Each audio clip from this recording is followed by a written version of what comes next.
Good morning, friends. Again, I welcome you for the next lecture on Aristotle's concept of tragedy. Friends, in my last lecture, we discussed that Aristotle, who was the disciple of Plato, who was a great Greek philosopher and an orator, has written the Poetics in Greek language. The Poetics in Greek language. In this particular book, Aristotle has discussed tragedy in a comprehensive manner. He has discussed tragedy in detail. And we find his concept of tragedy, which we were discussing in the last lecture. In the last lecture, we started the discussion of the definition of tragedy as given by Aristotle in his Poetics. And half of the definition which we discussed in the last lecture was that he said that tragedy then is an imitation of action. Imitation of action that is serious, complete, and of a certain magnitude, and of a certain magnitude, embellished with each kind of artistic ornaments, embellished with each kind of artistic ornaments.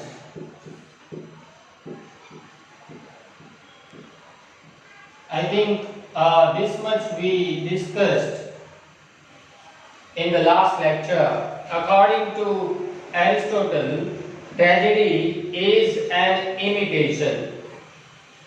According to Plato, every art is an imitation, poetry is an imitation, and Aristotle, being the disciple of Plato, he also goes in the same line by saying that tragedy is an imitation. But as I told you earlier, that Aristotle's idea of imitation is different from that of Plato. When Plato talks about the term imitation, mimesis, Plato means to say that poets copy the world. But when Aristotle says that tragedy is an imitation, he means a kind of reconstruction. According to him, the poets reconstruct this world. Okay, and a reconstruction with what? It is a reconstruction with the help of imagination. And that imaginative reconstruction of this real world, which we find in the poet's world, is more beautiful than this real world according to Aristotle. So tragedy is an imitation. Now the question is, imitation of what? It is an imitation of action. As I told you, in our life there are so many kinds of actions, like we have comic actions, serious actions, but because it is a tragedy, that's why only serious actions are imitated by the poets, by the tragedy writers. And these actions must be serious, must be complete. What is complete? We discussed in the last lecture. It must have a good beginning, a good middle, and a good end, and of a certain magnitude. Here he talks about the scope of the tragedy writer. What should be the proper proportion or time presented by the tragic poet in tragedy? Then the answer is that, Aristotle says that the tragedy must be finished within one single revolution of the sun. That means the time which is presented on the stage must not exceed 24 hours. It should be neither too long like an island nor too short like an eye of a fly. Okay, the next thing that we discussed in the last lecture was that all these serious actions, which are complete actions, must be embellished with each kind of artistic ornaments. Here, Aristotle talks about the figures of speech, use of figures of speech. The tragic poet, according to Aristotle, must use artistic ornaments. Now the question is, what is the use of artistic ornaments in tragedy, in poetry? The answer, you know very well, that it makes it more lively. It makes the presentation livelier than what actually it is. Okay. So to make your presentation livelier, to make your expression in poetry vital, you need to use some artistic ornaments. Let's move further. Next, in the definition, Aristotle says that embellished with each kind of artistic ornaments, several kinds being found in separate parts of the play. Several kinds being found in separate parts of the play. Separate parts of the play.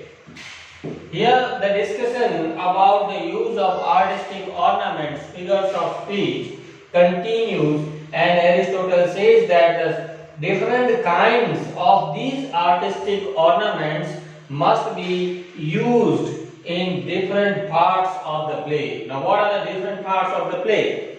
As I told you when we were discussing this term complete, I told you good beginning, good middle and good end. So all these artistic ornaments, several kinds, different kinds of these artistic ornaments must be used in all different parts of the play. That means in the beginning also, in the middle also, and at the end also.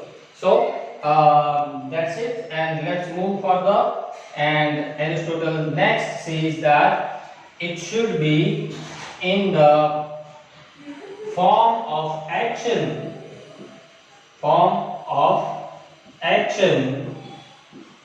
not narration.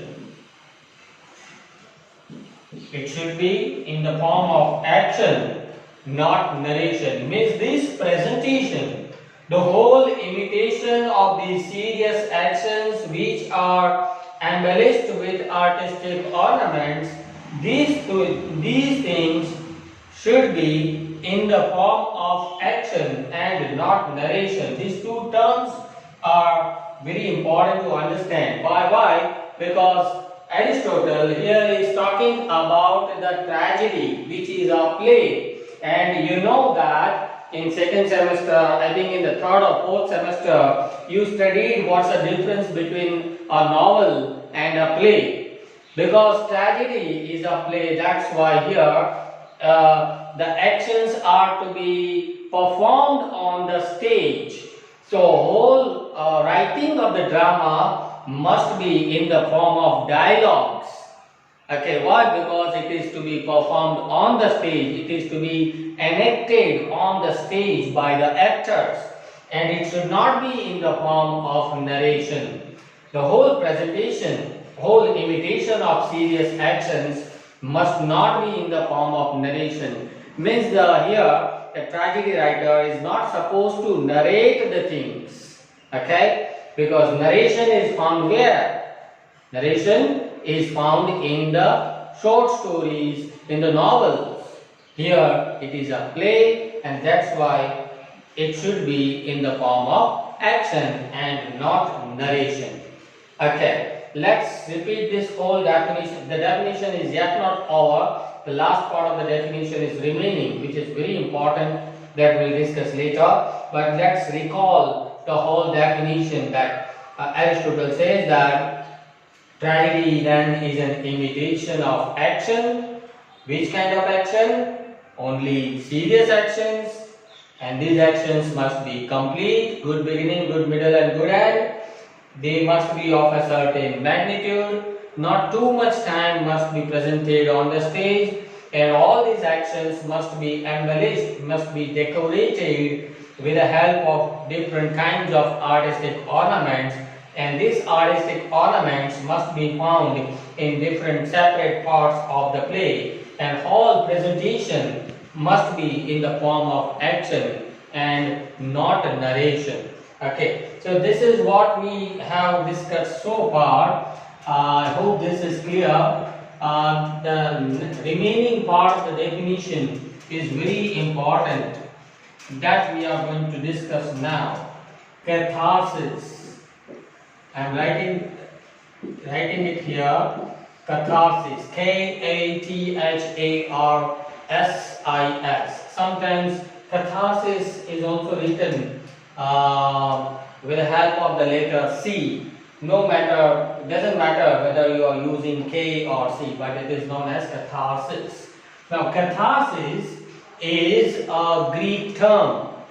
It is a Greek term. What's the meaning of the term, that I'll tell you later on. But in the last part of the definition, Aristotle says these words: through pity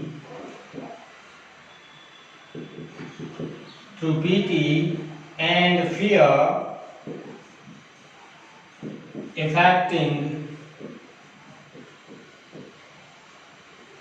propagation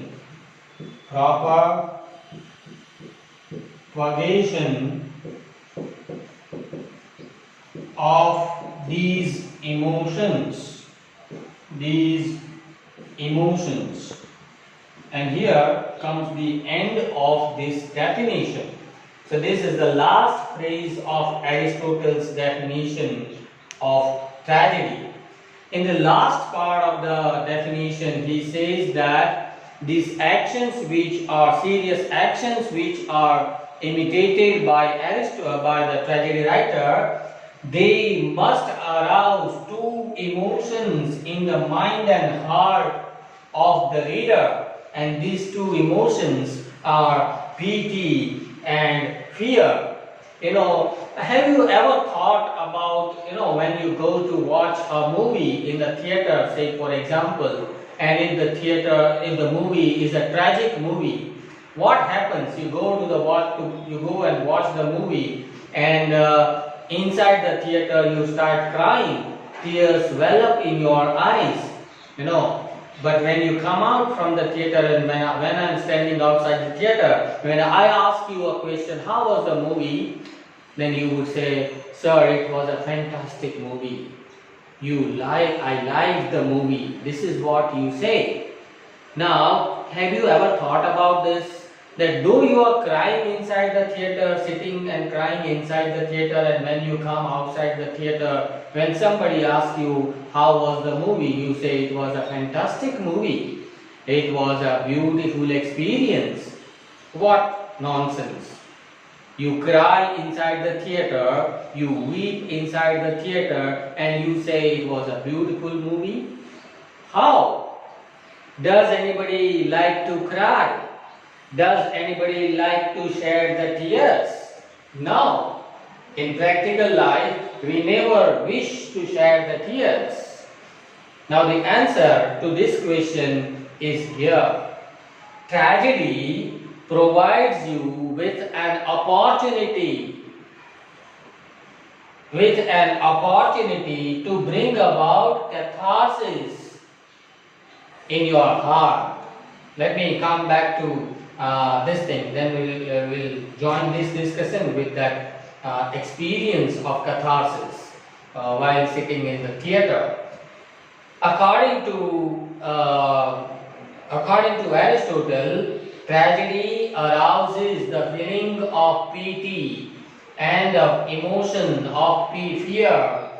Now the question is, pity for whom? And the answer is pity for the tragic life of the tragic hero who is presented in the tragedy. And fear about what? It is a fear about our own life. When we are watching the tragedy, we start developing a kind of intimacy with the tragic hero. What he feels, we also start feeling. And if his life is declining, you have an unknown fear about your own life, that will this also happen to me? This kind of fear arouses in your heart. Okay. So tragedy arouses mainly two kinds of emotions in the heart of the reader: pity and fear. And when they are aroused, your heart becomes full of emotions, affecting proper purgation of these emotions. These emotions means which emotions? This pity and fear. When they are aroused in your heart, then purgation takes place. Now, what is this purgation? Purgation, let me draw it here. It is a kind of a process which takes place in your heart. It is just like a pressure cooker. When you are boiling some potatoes, say for example, in a pressure cooker, what happens? Say for example, here there are some potatoes. Okay, if you want to boil these potatoes which are lying inside the pressure cooker, what do? You give some heat from under the pressure cooker. There is some water in this pressure cooker, and when you start giving the heat from under the pressure cooker, then what happens? This water turns into steam. Okay, and after 5-10 minutes, the whole pressure cooker is full of steam. Then what happens? You listen to a whistle. Okay, from this part of the pressure cooker, the extra steam comes out from this hole which is there. Okay, imagine there is no whistle in this pressure cooker. Then what happens? And you start giving heat from under the pressure cooker. The pressure cooker is full of steam, and it reaches a point when what happens? The cooker will blast. Okay, but because it does not blast, for that, the manufacturer of the pressure cooker has put this particular tool here. Okay, so that extra steam gets its way to come out from the pressure cooker. When we are watching a tragedy, the same kind of process takes place. In our heart already there are some dormant emotions lying, suppressed emotions lying. It may be an emotion of fear. It may be an emotion of love. It may be an emotion of hatred. In our personal, practical life, sometimes we suppress our feelings. Okay, and when we watch a tragic play, these suppressed emotions, they are aroused by the tragedy, by the tragic hero, and a time comes that your heart is full of emotions. Okay, and then what happens? Just like here in a pressure cooker, when the steam comes out from here, in the same manner, the extra emotions come out from our eyes in the form of tears. And at the end, at the end here, what do you get? You get boiled potatoes. Okay, which makes you happy.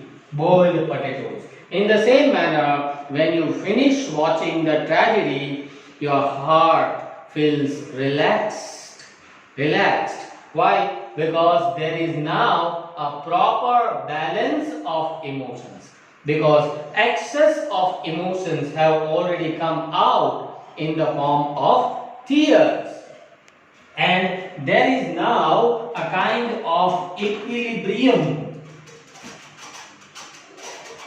which is known as mental, or you can say emotional health. It is good for our emotional health, and this emotional balance is found at the end of the tragedy. Now this emotional balance is created by what? That is created by the process which takes place in your heart. Just now I explained that, and that process is known as catharsis. Okay, catharsis is a Greek word, and if you translate this word into English, it is known as purgation. Purgation means to let the unnecessary or unwanted emotions come out from your heart. Actually, this is a medical term. Okay, in medicine, in the field of medicine, doctors are using this word purgation. And remember, Aristotle was the son of a physician. He was the son of a doctor. Perhaps that is the reason why he has used the word, that this term catharsis means purgation. That means purgation has different functions. Purgation brings about emotional balance of your heart. Purgation purifies your emotions. Okay, and purgation clarifies your emotions. Right. So this is the function of tragedy according to Aristotle, which is a very important function. I hope the whole definition is clear to you now. Let me repeat the whole definition to you again. Tragedy then is an imitation of an action that is serious, complete, and of a certain magnitude, embellished with each kind of artistic ornaments, several kinds being found in separate parts of the play, in the form of action, not of narration. And the last part of the definition, catharsis, through pity and fear, effecting proper purgation, proper catharsis of these emotions. At the end of this tragedy, we feel a kind of emotional balance, which is always good and which pleases us, which gives us pleasure. When we share our emotions with somebody, we feel relaxed, and that feeling of relaxation makes you happy. It pleases us. So the ultimate aim or the function of tragedy according to Aristotle is to please the readers, to please the audience, to please the spectators. I hope the whole definition, the concept, Aristotle's concept of tragedy is clear to you now. And next thing we will discuss in the next lecture. If you have any doubts or queries, feel free to contact me. Thank you.